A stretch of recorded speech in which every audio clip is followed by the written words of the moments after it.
A Predicament by Edgar Allan Poe. What chance, good lady, hath bereft you thus armors?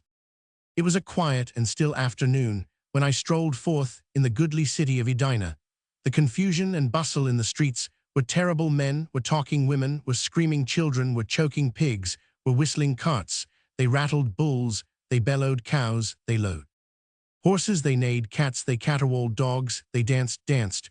Could it then be possible? Danced, alas, thought I, my dancing days are over. Thus it is ever. What a host of gloomy recollections will ever and anon be awakened in the mind of genius and imaginative contemplation, especially of a genius doomed to the everlasting and eternal and continual, and as one might say, the continued and continuous, bitter, harassing, disturbing, and if I may be allowed the expression, the very disturbing influence of the serene and godlike and heavenly and exalted and elevated and purifying effect of what may be rightly termed the most enviable, the most truly enviable, nay, the most benignly beautiful, the most deliciously ethereal, and as it were the most pretty, if I may use so bold an expression, thing, pardon me, gentle reader, in the world. But I am always led away by my feelings in such a mind. I repeat, what a host of recollections are stirred up by a trifle. The dogs danced, I could not. They frisked, I wept, they capered, I sobbed aloud. Touching circumstances, which cannot fail to bring to the recollection of the classical reader that exquisite passage in relation to the fitness of things, which is to be found in the commencement of the 3rd volume of that admirable and venerable Chinese novel, The Joe Goes Slow. In my solitary walk through the city I had 2 humble but faithful companions. Diana, my poodle, sweetest of creatures. She had a quantity of hair over her one eye, and a blue ribbon tied fashionably around her neck. Diana was not more than 5 inches in height, but her head was somewhat bigger than her body, and her tail, being cut off exceedingly close, gave an air of injured innocence to the interesting animal, which rendered her a favorite with all. And Pompey, my negro, sweet Pompey, how shall I ever forget the I had taken Pompey's arm? He was 3 feet in height, I like to be particular, and about 70 or perhaps 80 years of age. He had bow legs, and was corpulent. His mouth should not be called small, nor his ears short. His teeth, however, were like pearl, and his large full eyes were deliciously white. Nature had endowed him with no neck, and had placed his ankles, as usual with that race, in the middle of the upper portion of the feet. He was clad with a striking simplicity. His sole garments were a stock of 9 inches in height, and a nearly new drab overcoat, which had formerly been in the service of the tall, stately, and illustrious Dr. Moneypenny. It was a good overcoat. It was well cut. It was well made. The coat was nearly new. Pompey held it up out of the dirt with both hands. There were 3 persons in our party, and 2 of them have already been the subject of remark. There was a third. That person was myself. I am the Signora Psyche Zenobia. I am not sucky snobs. My appearance is commanding on the memorable occasion of which I speak. I was habited in a crimson satin dress with a sky-blue Arabian mantelet, and the dress had trimmings of green agrafas and 7 graceful flounces of the orange-colored auricula. I thus formed the third of the party. There was the poodle, there was Pompey, there was myself. We were 3. Thus, it is said, there were originally but 3 furies: melty nimmy and heady meditation, memory, and fiddling. Leaning upon the arm of the gallant Pompey, and attended at a respectable distance by Diana, I proceeded down one of the populous and very pleasant streets of the now deserted Edina. On a sudden, there presented itself to view a church, a Gothic cathedral, vast, venerable, and with a tall steeple which towered into the sky. What madness now possessed me? Why did I rush upon my fate? I was seized with an uncontrollable desire to ascend the giddy pinnacle, and then survey the immense extent of the city. The door of the cathedral stood invitingly open. My destiny prevailed. I entered the ominous archway, where then was my guardian Angelif. Indeed, such angels there be. If distressing monosyllable, what world of mystery and meaning and doubt and uncertainty is there involved in thy 2 letters? I entered the ominous archway. I entered, and without injury to my orange-colored auriculars, I passed beneath the portal and emerged within the vestibule. Thus, it is said, the immense river Alfred passed unscathed and unwetted beneath the sea. I thought the staircase would never have an end. Round, yes, they went round and up and round and round and up, until I could not help surmising with the sagacious Pompey, upon whose supporting arm I leaned in all the confidence of early affection, I could not help surmising that the upper end of the continuous spiral ladder had been accidentally or perhaps designedly removed. I paused for breath, and in the meantime an accident occurred of momentous a nature in a moral and also in a metaphysical point of view to be passed over without notice. It appeared to me, indeed, I was quite confident of the fact I could not be mistaken. Oh, I had for some moments carefully and anxiously observed the motions of my Diana. I say that I could not be mistaken. Diana smelt a rat. At once I called Pompey's attention to the subject, and he agreed with me. There was then no longer any reasonable room for the rat had been smelled, and by Diana, heavens, shall I ever forget the intense excitement of the moment? Alas, what is the boasted intellect of man? The ratite was there, that is to say, it was somewhere. Diana smelled the rat. I could not. Thus, it is said, the Prussian Isis has for some persons a sweet and very powerful perfume, while to others it is perfectly scentless. The staircase had been surmounted, and there were now only 3 or 4 more upward steps intervening between us and the summit. We still ascended, and now only one step remained. One step, one little step, upon one such little step in the great staircase of human life. How vast a sum of human happiness or misery depends. I thought of myself, then of Pompey, and then of the mysterious and inexplicable destiny which surrounded us. I thought of Pompeiola's, I thought of love, I thought of my many false steps which have been taken, and may be taken again. I resolved to be more cautious, more reserved. I abandoned the arm of Pompey, and without his assistance, surmounted the one remaining step, and gained the chamber of the belfry. I was followed immediately afterward by my poodle. Pompey alone remained behind. I stood at the head of the staircase, and encouraged him to ascend. He stretched forth to me his hand, and unfortunately, in so doing, was forced to abandon his firm hold upon the overcoat. Will the gods never cease their persecution? The overcoat is dropped, and with one of his feet, Pompey stepped upon the long and trailing skirt of the overcoat. He stumbled, and felt his consequence was inevitable. He fell forward, and with his accursed head striking me full in thane, the breast precipitated me headlong together with himself upon the hard, filthy, and detestable floor of the belfry. But my revenge was sure, sudden and complete. Seizing him furiously by the wool with both hands, I tore out a vast quantity of black and crisp and curling material, and tossed it from me with every manifestation of disdain. It fell among the ropes of the belfry, and remained. Pompey arose, and said no word, but he regarded me piteously with his large eyes, and sighed. Ye gods, that sigh! It sunk into my heart, and the hair's wool could I have reached, that wool, I would have bathed it with my tears in testimony of regret. But alas, it was now far beyond my grasp, as it dangled among the cordage of the bell. I fancied it alive. I fancied that it stood on end with indignation.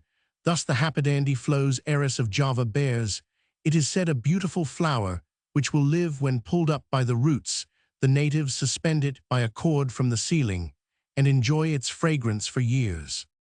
Our quarrel was now made up, and we looked about the room for an aperture through which to survey the city of Edina. Windows there were none. The sole light admitted into the gloomy chamber proceeded from a square opening about a foot in diameter, at a height of about 7 feet from the floor. Yet what will the energy of true genius not effect? I resolved to clamber up to this hole. A vast quantity of wheels, pinions, and other cabalistic-looking machinery stood opposite the hole close to it, and through the hole there passed an iron rod from the machinery between the wheels and the wall. Where the hole lay, there was barely room for my body. I was desperate and determined to persevere. I called Pompey to my side. You perceive that aperture, Pompey? I wish to look through it. You will stand here just beneath the haliso. Now hold out one of your hands, Pompey, and let me step upon it. Thus, now the other hand, Pompey, and with its aid I will get upon your shoulders. He did everything I wished, and I found upon getting up that I could easily pass my head and neck through the aperture. The prospect was sublime. Nothing could be more magnificent. I merely paused a moment to bid Diana behave herself, and assure Pompey that I would be considerate and bear as lightly as possible upon his shoulders. I told him I would be tender of his feeling, saucy tender, que beefsteak. Having done this justice to my faithful friend, I gave myself up with great zest and enthusiasm to the enjoyment of the scene, which so obligingly spread itself out before my eyes. Upon this subject, however, I shall forbear to dilate. I will not describe the city of Edinburgh.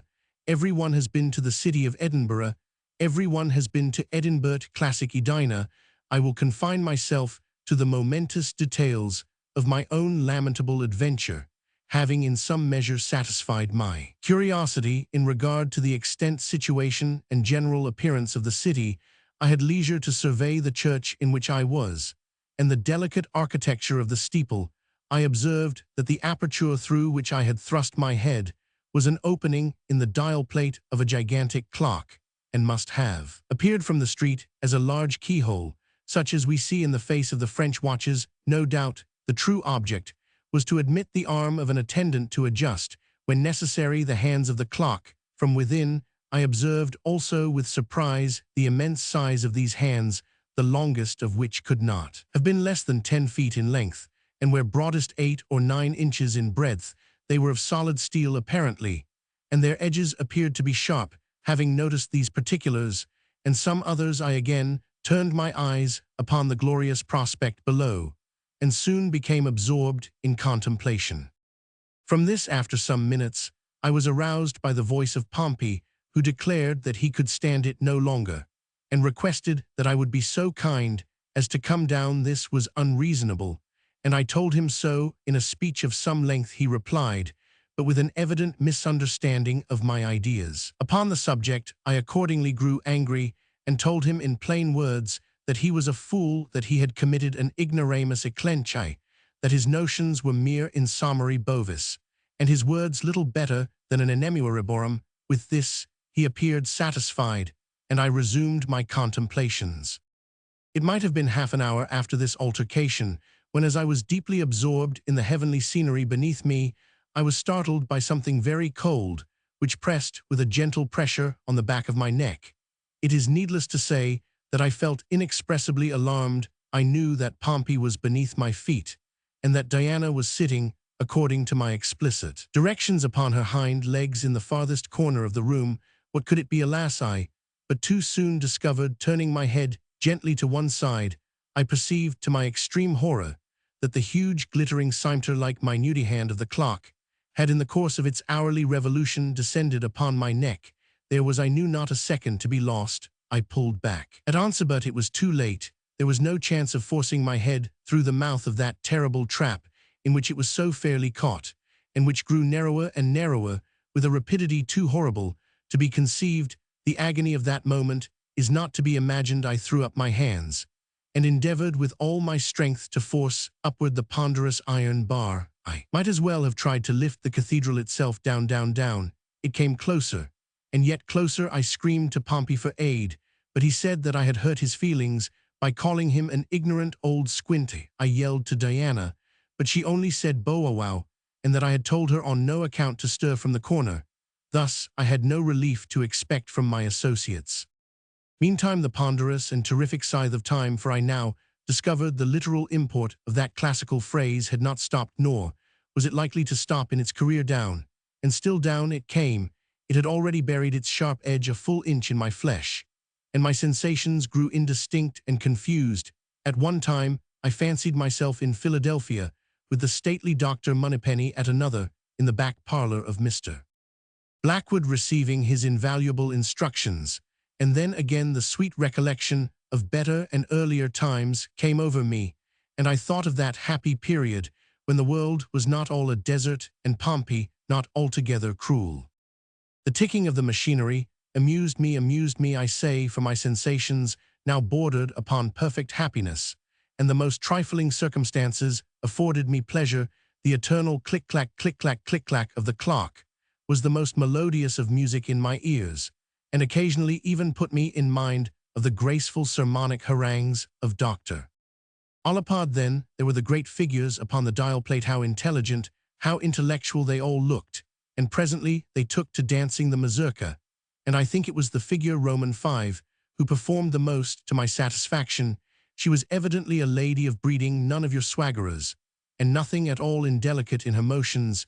she did the pirouette to admiration whirling round upon her apex. I made an endeavor to hand her a chair, for I saw that she appeared fatigued with her exertions, and it was not until then that I fully perceived my lamentable situation. Lamentable, indeed. The bar had buried itself 2 inches in my neck.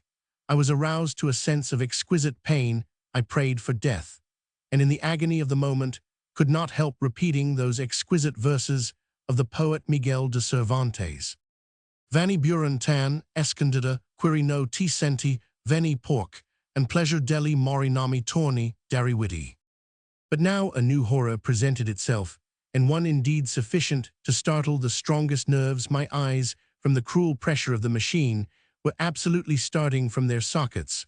While I was thinking how I should possibly manage without them, one actually tumbled out of my head, and rolling down the steep side of the steeple lodged in the rain gutter, which ran along the eaves of the main building. The loss of the eye was not so much as the insolent air of independence and contempt with which it regarded me after it was out there. It lay in the gutter just under my nose, and the airs it gave itself would have been ridiculous had they not been disgusting. Such a winking and blinking were never before seen. This behavior on the part of my eye in the gutter was not only irritating on account of its manifest insolence and shameful ingratitude, but was also exceedingly inconvenient on account of the sympathy which always exists between 2 eyes of the same head, however far apart. I was forced, in a manner, to wink and to blink whether I would or not, in exact concert with the scoundrelly thing that lay just under my nose.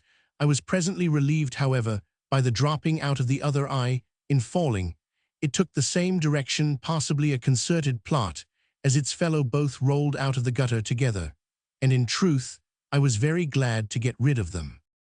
The bar was now 4 inches and a half deep in my neck, and there was only a little bit of skin to cut through. My sensations were those of entire happiness, for I felt that in a few minutes at farthest I should be relieved from my disagreeable situation, and in this expectation I was not at all deceived. At 25 minutes past 5 in the afternoon, precisely, the huge, minute hand had proceeded sufficiently far on its terrible revolution to sever the small remainder of my neck. I was not sorry to see the head, which had occasioned me so much embarrassment, at length make a final separation from my body.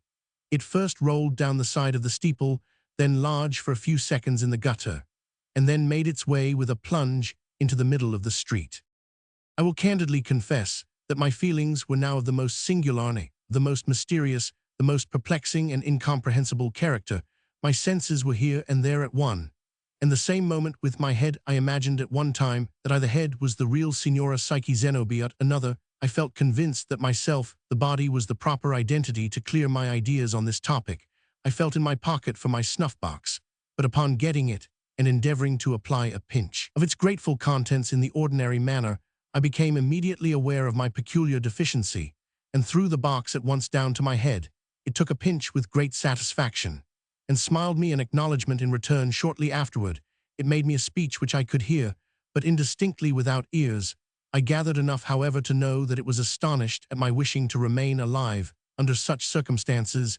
In the concluding sentences, it quoted the noble words of Ariosto: Il pover hami chi non sira corti, and have a combat tenti uri morti, thus comparing me to the hero who, in the heat of the combat, not perceiving that he was dead, continued to contest the battle with inextinguishable valor. There was nothing now to prevent my getting down from my elevation, and I did so. What it was that Pompey saw so very peculiar in my appearance, I have never yet been able to find out. The fellow opened his mouth from ear to ear and shut his 2 eyes as if he were endeavoring to crack nuts between the lids. Finally, throwing off his overcoat, he made one spring for the staircase and disappeared. I hurled after the scoundrel these vehement words of Demosthenes: Andrew O'Phlegethon, you really make haste to fly. And then turned to the darling of my heart, to the one-eyed, the shaggy-haired Diana. Alas, what a horrible vision affronted my eyes! Was that a rat I saw skulking into his hole? Are these the picked bones of the little angel who has been cruelly devoured by the monster, ye gods? And what do I behold? Is that the departed spirit, the shade, the ghost of my beloved puppy, which I perceive sitting with a grace so melancholy in the corner? Hearken, for she speaks, and heavens, it is in the German of Schiller. Unstubby duck, so stubby done duck she. Alas, and are not her words too true? And if I died, at least I died for thee. Sweet creature, she too has sacrificed herself in my behalf, dogless, niggerless, headless. What now remains for the unhappy Signora Psyche, Zenobia? Alas, nothing I have done.